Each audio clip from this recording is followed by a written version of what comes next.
اعوذ باللہ من الشیطان الرجیم، بسم اللہ الرحمن الرحیم۔ السلام علیکم۔ حضرت ابراہیم علیہ السلام بہت مہمان نواز تھے کہ جب تک آپ کے دسترخوان پر مہمان نہیں آ جاتے تھے آپ کھانا تناول نہیں فرماتے تھے۔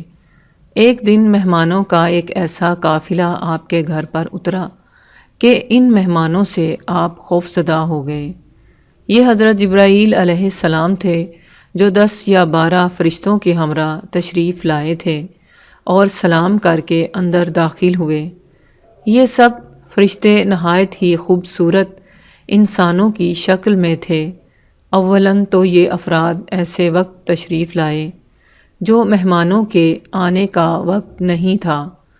پھر یہ حضرات بغیر اجازت طلب کیے دندناتے ہوئے مکان کے اندر داخل ہو گئے۔ پھر حضرت ابراہیم علیہ السلام نے حسب عادت ان حضرات کی مہمان نوازی کے لیے ایک فربہ بنا ہوا بچھڑا لائے تو ان حضرات نے کھانے سے انکار کر دیا۔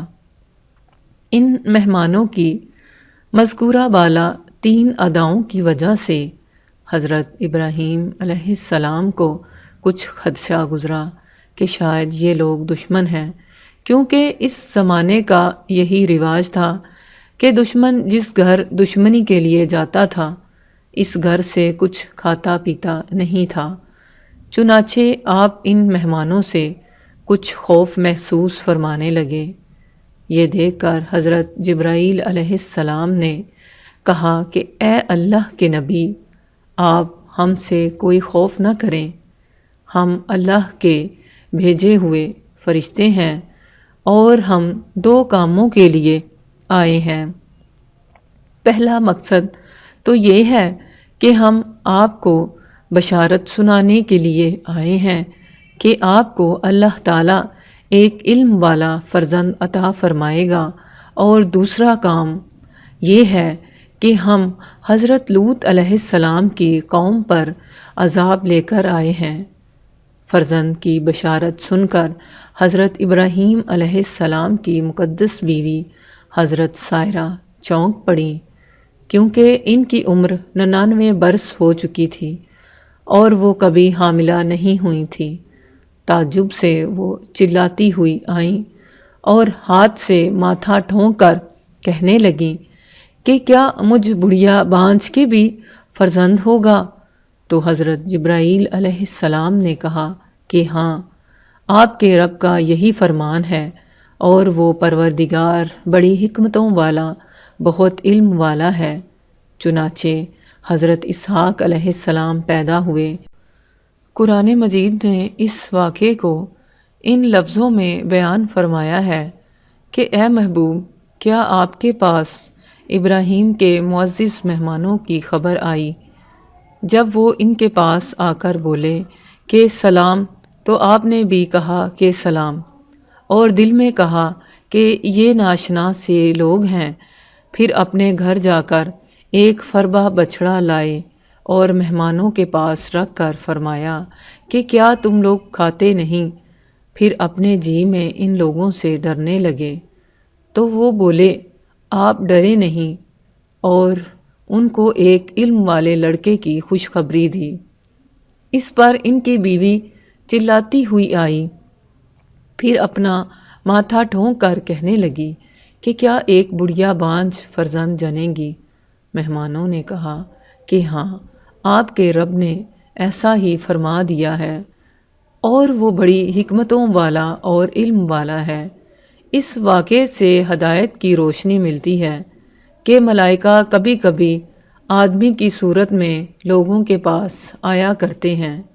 چنانچہ بعض روایات میں آیا ہے کہ حج کے موقع پر حرم کعبہ اور مینا و عرفات و مزدلفہ وغیرہ میں کچھ فرشتوں کی جماعت انسانوں کی شکل و صورت میں مختلف بھیس بنا کر آتی ہے، جو حاجیوں کے امتحان کے لیے خدا کی طرف سے بھیجی جاتی ہیں۔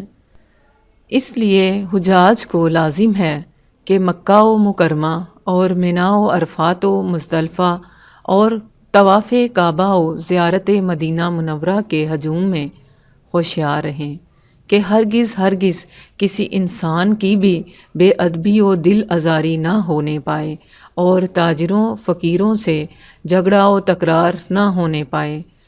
تمہیں کیا خبر ہے کہ یہ آدمی ہے یا آدمی کی شکل میں کوئی فرشتہ ہے جو تمہیں دھکا دے کر یا ڈانٹ کر تمہارے علم و صبر کا امتحان لے رہا ہے؟